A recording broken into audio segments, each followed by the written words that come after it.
Hi there, I'm Andrea Koppel, and it's time for coffee, the podcast where you get to hear firsthand what the jobs and careers that interest you the most are really like. Hey, Java junkies, in honor of my next guest, I want to ask you, how you brewing?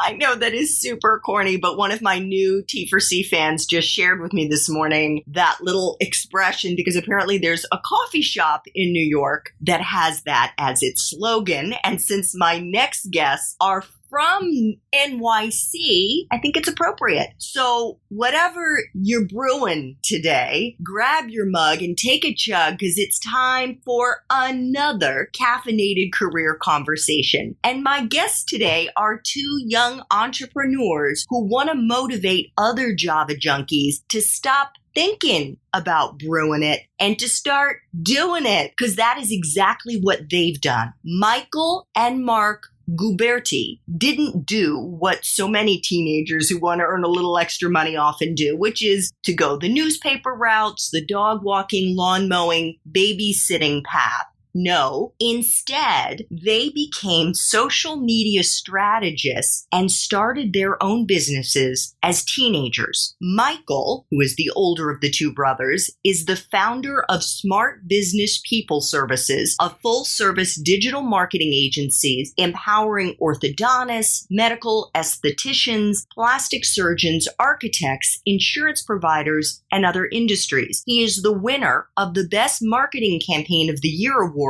and Rule Breaker Award for teaching entrepreneurship at an accredited business university before he even enrolled in a college. While his brother Marc is also an entrepreneur. He's a digital marketer, a speaker, and author of dozens of books and 24 online courses, he'll correct me if I'm wrong, with tens of thousands of students who've taken these courses. And Marc, by the way, is still in college. He's a junior at Fordham University's Guberti School of Business, majoring in finance. His mantra is that age is not a limit to success. Michael and Marc have also co-founded the nonprofit Guberti Giving Incorporated to support youth, veterans, and single mothers. So, gentlemen, Mr. Guberti, the two Mr. Gubertis, how you brewing? We're doing amazing. Thank you for having us on the show. Happy to be here. I have to ask you the standard time for coffee question. Are you caffeinated and ready to go? We're definitely very energetic and eager. Awesome.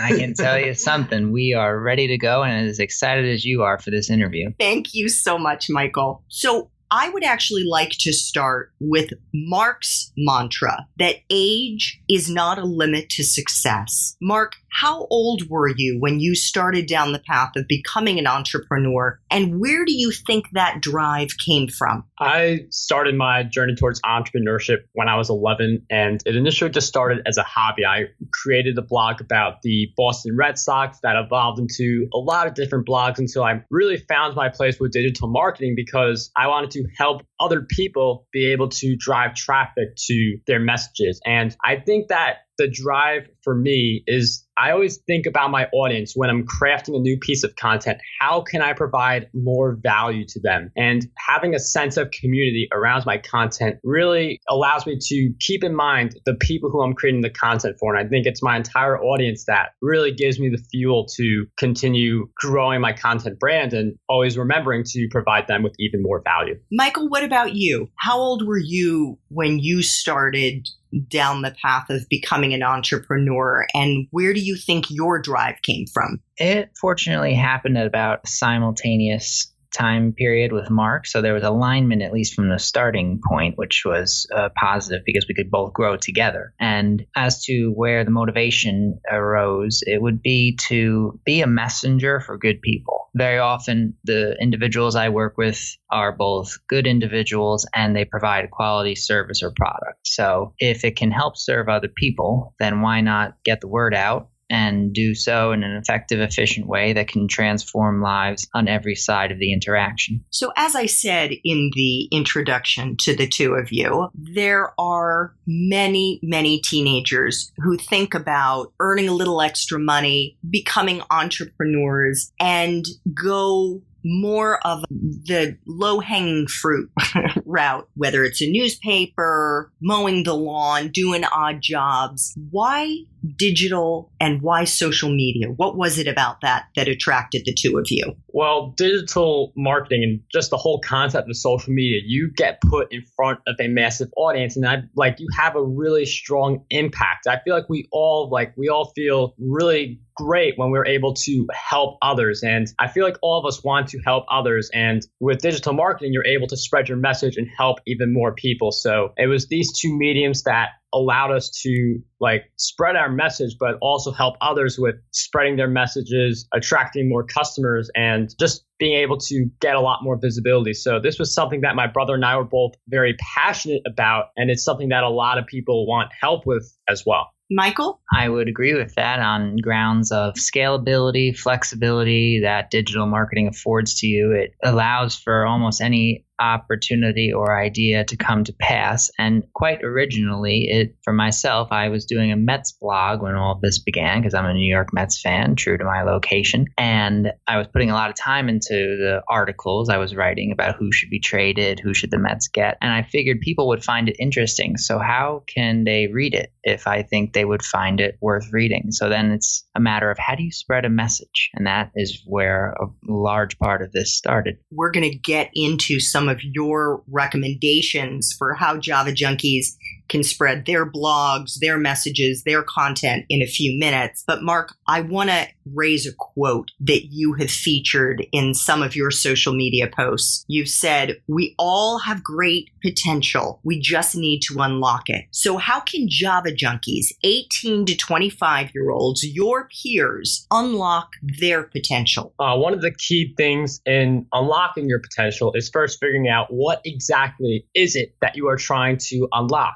People have different definitions of what it truly means for them to be unlocking their full potential. For some people, it's scaling a successful business. For other people, it's getting to a really solid position in their career. So I would get really clear on what that means for you first. Then, after you have that clear definition, write down all the action steps you can possibly take to move forward on that initiative. And then it finally just comes down to finding the time to make it happen. And when I say finding time, it's critical that you schedule your time on a calendar so you can say, okay, on let's say Tuesday at 12 p.m., I'm doing this to advance myself and get myself closer to unlocking my full potential. So in recap, I just say defining it and getting clear on what you have to do to get there, and when in each day you're going to do all these different activities to move yourself forward to unlocking your full potential. Suppose somebody is not good at breaking things down and putting them into those bite-sized pieces that they could then put on a calendar. How can you help them to take their idea and break it into bite-sized pieces? I think we start off with the bite-sized pieces that we currently understand, because I feel like we get really micro with the bite-sized pieces and have an idea of what you have to do each and every single day to reach your goal. But if you're not able to think at that kind of a micro level, you can think like big milestones, maybe hitting like big income goals on your way to the big goal that you're after for a career. Maybe it means getting an internship. Maybe it means connecting with more people on social media. So identify the bigger milestones that you need to hit on your way towards the big goal that you're after. And then ask yourself, what are some of the things I can do to get myself closer to each individual milestone? So I feel like we're good at breaking some of the stuff down. It's just a matter of asking ourselves questions like, what can I do to achieve specific milestones on the road to the big goal? Which of your books, and tell me if I mischaracterized it in the introduction, you've written dozens, is that right? Yes. Which of your books do you think addresses that most closely? Well, I believe one of the books that addresses that the most is Content Marketing Secrets, and it is a content marketing book, but there's also a lot in there about developing habits and being able to set milestones and time and setting up your day, because the reason I put that in the book is you could have all these different ideas and these different things you want to implement, but if you have no time, if you don't have good management of all the things that you're doing, then you're not able to get those things accomplished. So the beginning of Content Marketing Secrets is devoted towards how do I take these big goals, make them easier for me to accomplish, give myself milestones, and be able to boost my productivity and find the time to make all of this happen. Michael, could you share with Java Junkies how you began to get your business off the ground? And I should say that Smart Business People Services is actually not your first business, right? That's correct. There have been a few iterations leading up to this point, and that alone could be a useful insight for your listeners in that what you start with may not be what you end with, but you can take the lessons you learn from an occupation or project and apply them to a future passion project of yours. So as to how I spread the word about my business, I look to use the abilities that digital marketing affords to me, and whether that's running ads or sending weekly emails or resending that email to the people who received it, just changing the subject line to see if different wording will entice a different response. That is one avenue. And also speaking, my brother and I are fortunate to speak at a few different conferences or to teams of individuals who want to learn this skill set. And in so doing, we spread our message through that medium. So how did you actually start your first business? Can you walk us through the steps? Yes. So if we were to localize that to two examples, one is the Smart Business People Services digital marketing agency. I had questions coming in from people who wanted to know, how do you get more Twitter followers? Or how do you increase engagement of your email list? Or how do you get more Instagram likes and comments per post? So I worked to answer those questions. And I said, so you can either apply these strategies, and if you have any questions about as you're doing it, feel free to come back for further feedback, or if you'd like somebody to do it for you, I have this done for you service. So it's presenting both options to them. Some people may want to hack their way through it and DIY it, which is completely understandable. They're just going to be looking for tactics that work. So you play to the desire. Other people are very hands-off, and that probably goes to the mindset of an entrepreneur would say, focus on your greatest strength. If you're an orthodontist, straighten teeth, you shouldn't be wondering how to increase your Pinterest engagement. That should be somebody else's job.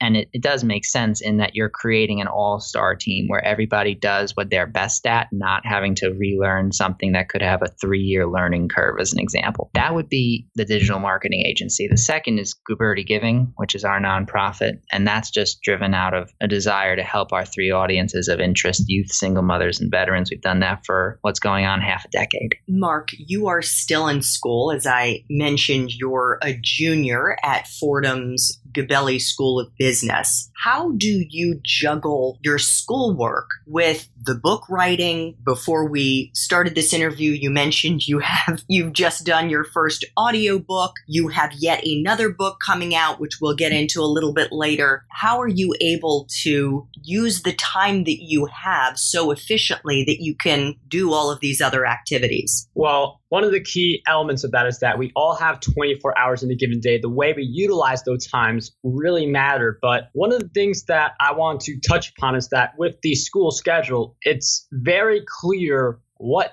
times of day you have to be inserting classes. So like one of the things about entrepreneurship, and this may be one of the only downsides to it, is that it's a blessing and a curse. You are in full control, which means like you can like sometimes move things around on the schedule, but with the school schedule, like you have to be at a set location at a set time. So there's a lot of in-between time that I use to grow my business, but it's a matter of also like setting the flags and your time and saying, okay, on Tuesdays, for instance, I'm going to do all of my content creation for my podcast and just batching all of your different activities into certain days. I think one of the things that really prevents people from being able to accomplish all these different goals with a school schedule, other people have a 9-to-5 schedule that's like a bigger time investment than college. I think what really holds a lot of people back is that they are not getting clear on when they need to be doing their goals. And more importantly, they're giving themselves too many decisions. I don't ask myself, do I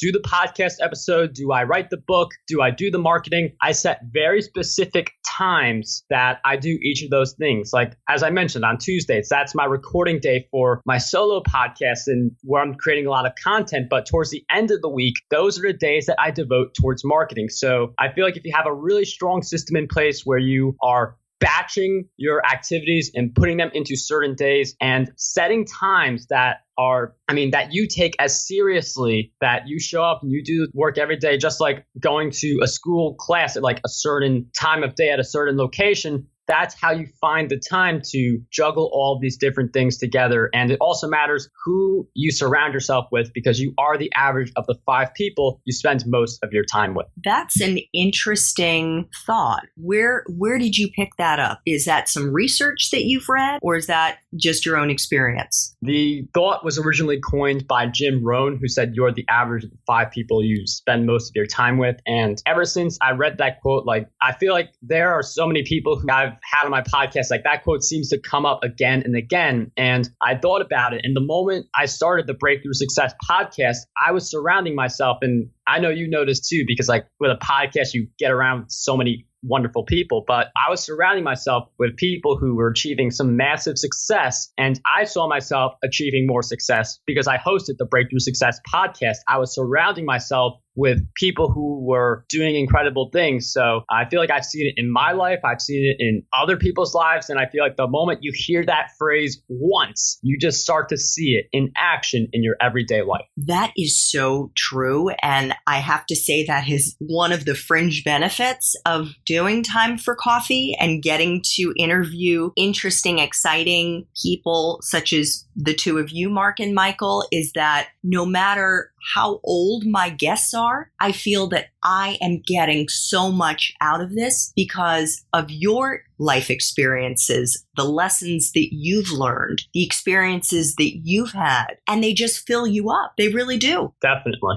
I mean, I see that as well, but it's very, podcasting is one of the best things you could possibly do. Michael, you have obviously made a choice in your professional life to date to work for yourself rather than going to work for other entrepreneurs or other businesses or other organizations. Do you think that you have missed out on any best practices that you would have gleaned had you worked for other companies? Is that something that you're considering doing at some point? It's interesting as to what most individuals do relative to if you have the employee entrepreneur dynamic. I think that certain people are right for both roles, perhaps even at different times of their life. But I only gave myself one option personally.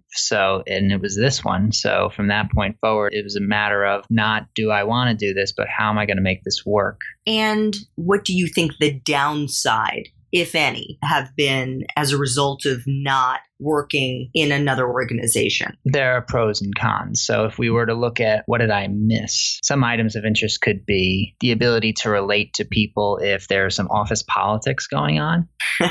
Right. If someone said, I'm not being this, they're not treating me fairly because of X, Y, and Z, I don't know if I would be able to relate to that because I am not in their position. Conversely, I can relate to somebody who is constantly thinking about how to improve their product or market their product even after work hours end, because very often you hear entrepreneurship 24/7. You're always thinking about how to take it to the next level. Whereas with the employee dynamic, some people say when the workday ends, they switch to a different thought process. So I would say each experience gives you a unique perspective. Are you finding that to be a challenge when the workday ends, unplugging? Does your workday end at a reasonable hour? That's a great question. And the answer varies for so many different business owners. For myself, I have a meditation practice. So for 20 minutes every night, I make sure to put the blue screens away and just be in myself and thoughts for a little less than half an hour. And I find that really affords you a calmness of mind that can even carry itself throughout the next day. And so is that your signal to yourself that the work life is ending now, and now I'm moving into the after work hours? As to transitions, I would say that it's to that point, it signals to me the day has ended, at least insofar as you're going to take the next 1,800 seconds to be silent and allow the brain to rest because it's worked hard today. And then tomorrow it'll be rejuvenated enough to go do it again. Marc, you have written a new series of books. I'm not sure how many there will be in this series. I know that there are at least 2 to help Java junkies and others grow their influence. Your first book was entitled Content Marketing Secrets: How to Create, Promote, and Optimize Your Content for Growth and Revenue. And I want to share one of the reviews you got on Amazon with our Java junkies. This person said, I've been in content marketing for a decade now, helping build one of the largest online communities of religious leaders on the net. But when I read Marc's book, I wrote down a bunch of things I either hadn't learned yet or had simply forgotten. From the basics to the expert level advice you need to take your content marketing to the next level, Marc's book is an absolute must-have if you're in the blogging, publishing, online marketing industry. Marc, was your learning process in writing this book and becoming an expert in content marketing trial and error? Did you read a lot of other books? How did you develop your expertise? That's a pretty good question. And I'd say it's a mix of everything that you said. I mean, with the trial and error, like I've hosted virtual summits. I've done a lot of different things that I mentioned in the book. In some cases, I was very successful. In other cases, not so much. But that trial and error allowed me to get better at my craft and help others get really good at their craft. So it was a lot of trial and error. The Breakthrough Success podcast really helped because I got to interview so many people and ask them the questions where I didn't necessarily know all the answers to them right away. And it's a perfect situation because I knew that I framed my questions in a way where I'm the client, the guest is the consultant, and my questions end up being a lot of the listeners' questions as well. And I do have a lot of books that I read on content marketing. They're at a peak. I was able to read 30 books in 1 month. I've lowered that down a little bit now where I read anywhere from 5 to 10 books per month. But just to recap, I'd say I consume a lot of knowledge, whether it's books, training courses, blog posts, and free content. I mean, there's so much free content on the web. Like with the web, I feel like there's fewer excuses that we can possibly come up with for why we're not taking action. But I learned a lot. I implemented what I learned, which is a big thing that I try to help more people do as they read through Content Marketing Secrets. And then through trial and error, I was able to come up with better conclusions that I now use to grow my business even more. How is this book relevant for Java junkies who may not have their own business? Where would you say the most useful parts of that book are for those Java junkies? Well, at the beginning of the book, I mentioned a lot of things about productivity and how to schedule all the things you have to do in a given day. So the life management is there where you're able to manage how you're using the time in your day, which I feel like is an important skill regardless of your profession. But even if you don't have a business yet, and you may be thinking about starting one, the Content Marketing Secrets gives you an overview of some of the things that you can possibly do to get started. And some people, they even just view content marketing as a hobby. So they may just want to learn how to get more people to see my content. So I'd say it has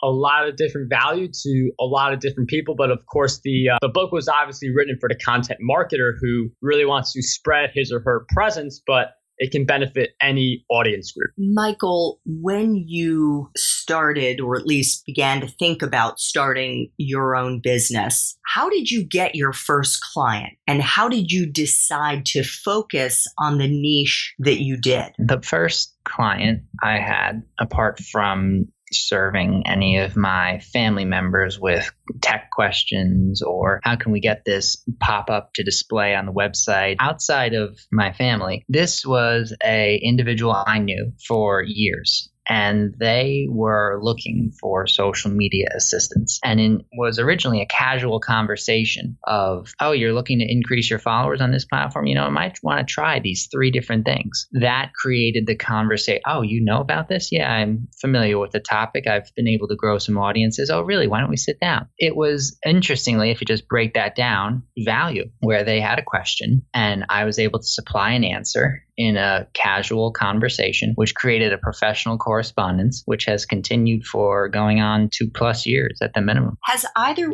one of you ever found your youth to be a deterrent in your own entrepreneurial ventures? I mean, just before I go deep into your question, I'll segue back into it. But I'd say being young and starting young, you're going to become more successful if you start young. And I feel like it's really great to start young with all the opportunities it provides. It's just, so much easier to do that. But I wouldn't say I viewed my age as a deterrent, but there are people who may not take you as seriously in the beginning because of your age. I've heard of people who they are about to get the book deal lined up with a publisher, but just because this person was either 13 or 14 years old, that publisher said no to the deal. And that was a publisher who had previously said yes to the deal. So this is a question that I actually have been getting a few times, where it's great to start young because you've got your whole life ahead of you, but there are some people who may not take you as seriously in the beginning. To overcome that, you just have to ignore those people who do not take you seriously and just focus on providing value to your audience. Focus on the people who you are here to help, not on the people who are throwing rocks at you. And by focusing on the right people, you're able to establish a strong community regardless of your age. And when people are able to come across life-changing value that either transforms their business, transforms their personal or professional life, I don't think they care about how old the person was giving their advice, as long as they got the end result. That is such great advice. You have to, I think it goes back to your earlier point, Mark, about surrounding yourself with the 5 people who are really going to kind of keep you in the zone and keep you driving forward towards achieving your dreams. Yeah, I definitely go back to that 5. You're the average of the 5 people you surround yourself with, and the good and bad people can be pretty close together, but you got to pick the good people who are going to level you up. For sure. So, gentlemen, I want to ask both of you, for Java junkies who are interested in becoming entrepreneurs, what recommendations do you have for them, both as things they should be studying while they're still in school? And what about even majors? I know, Michael, you majored in marketing, whereas Mark, you're majoring in finance. So each of you just jump in. I would say that combine traditional education with self-education. That can actually give you the ultimate education, interestingly. So if I would use your traditional school to pick a concentration, a subject matter that you find interesting, that if you could align that with perhaps the organization you go to is really good at teaching this subject, and you've seen some of the individuals who teach it and you feel an alignment with that and you feel they're informative, I would leverage that capability so long as you are actually interested in it. And I think that should be the first thing you ask. What am I interested in? And what would I want to think about for the next 10 years if I had to focus on one subject, and then look to major or concentrate on that? That would be the traditional side. But the self-education is where you could go in and try to think about what you want to do, and then give yourself a project with a deadline for it. So if you want to learn marketing, say, I'm going to build a website in the next 30 days. If you want to run a campaign, I'm going to get into the Instagram ad dashboard and run a campaign for this type of product or service and see what response I get. That way you can marry traditional and self-education and get the ultimate education. Mark, what about you? I would say, Michael brought up a lot of good points. I would say think about what you're self-educating yourself, and then think about what kind of traditional education you want. So I'm a finance major because I want to learn how the numbers work. I want to learn how to be able to manage my money, while the reason I'm not a marketing major is because I have a problem with a marketing topic. I just have someone as a guest on the Breakthrough Success podcast, ask a few questions, and provide my audience with value all at the same time. Or I just go back to the library that I'm sort of building up with hundreds of books on it and go through some of those marketing materials. So like the self-education with marketing, I'm solid in that, but I want to be able to grow my knowledge from the finances. And that's why I chose the finance major, to leverage the traditional education to make that possible. Are there any other, let me call them extracurricular activities that you're involved in? And we will get to Guberti Giving in just a moment, but any other things that you do for fun that you think are actually helping you in your professional aspirations? I am a runner for Fordham, so I get a lot of exercise that way. So I think like with exercise, that's one of the most critical things you can do to boost your productivity and achieve all the results that you're going after. Like my brother also exercises, so he could definitely talk a lot about that. But it's just like exercising a little bit every day. I go out for like 1 to 2 hours each day, but even if it's just like 5 to 10 minutes can really make a big difference. So I'd say exercise is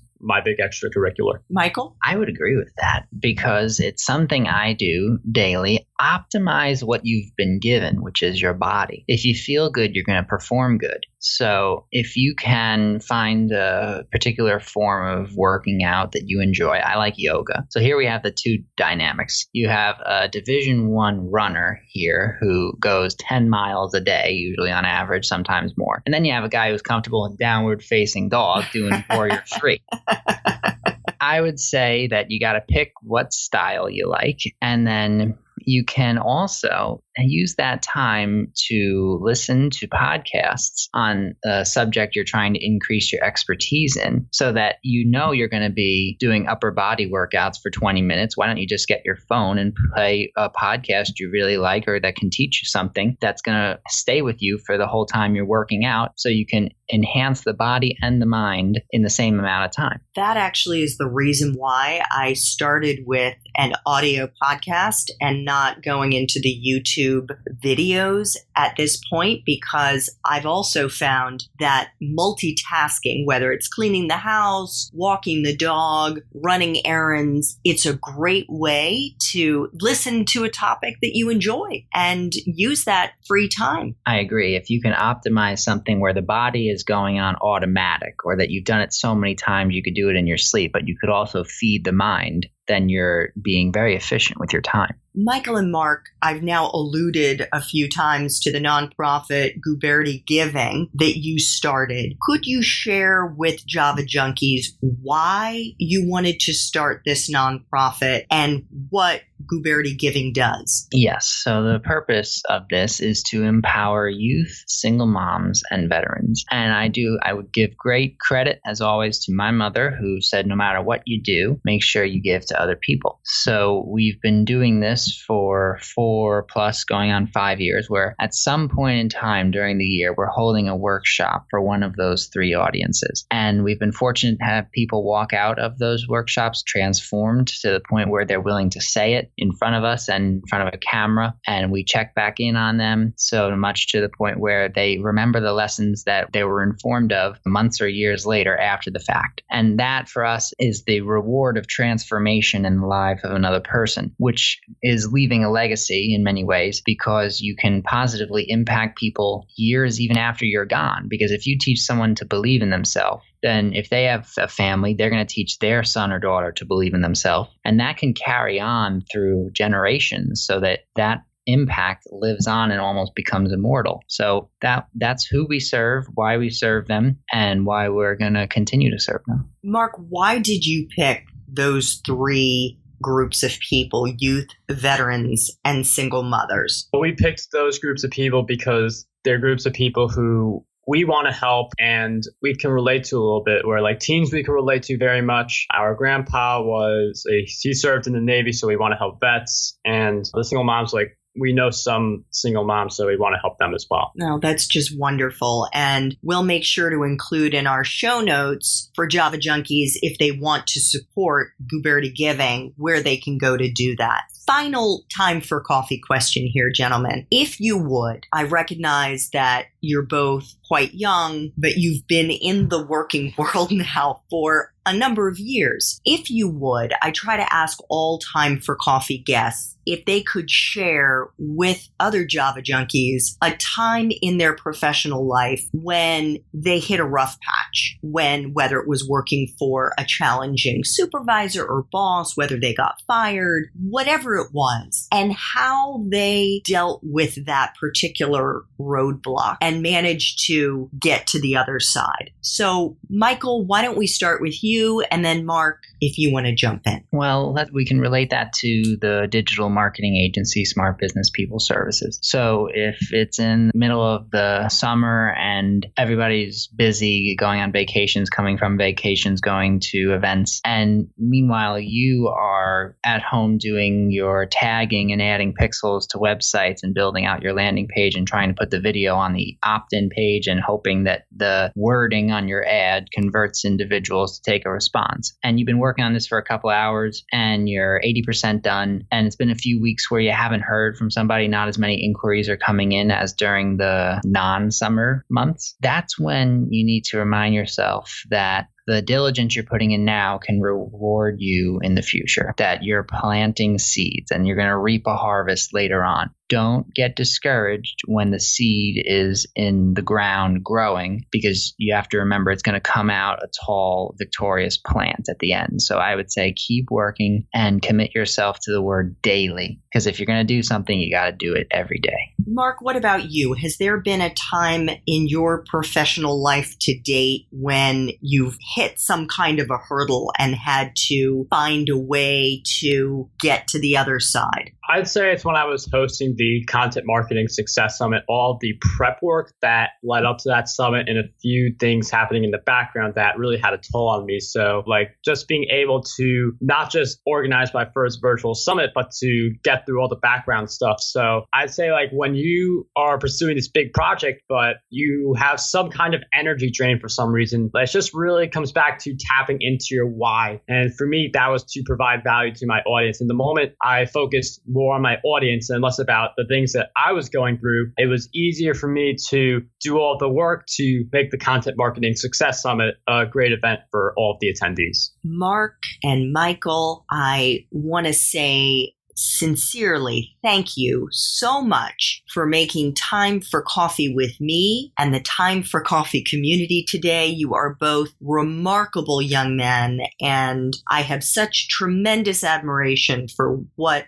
you have achieved at this point in your life. You have far surpassed, I have to say, Mark, the number of books I could ever aspire to writing in my entire life. I have not written one, and I'm 54, let alone all of the online courses, the businesses that you've built. Thank you so much for what you're doing. And again, thank you so much for coming on the show today. It was a pleasure. Thank you for having us. Yes, likewise. Thanks so much for listening to Time for Coffee, where the professionals in the jobs that most interest you always have time to grab coffee 24/7, no matter where you live. I have one quick favor to ask you. Remember to rate, review, and subscribe to Time for Coffee. Thanks so much.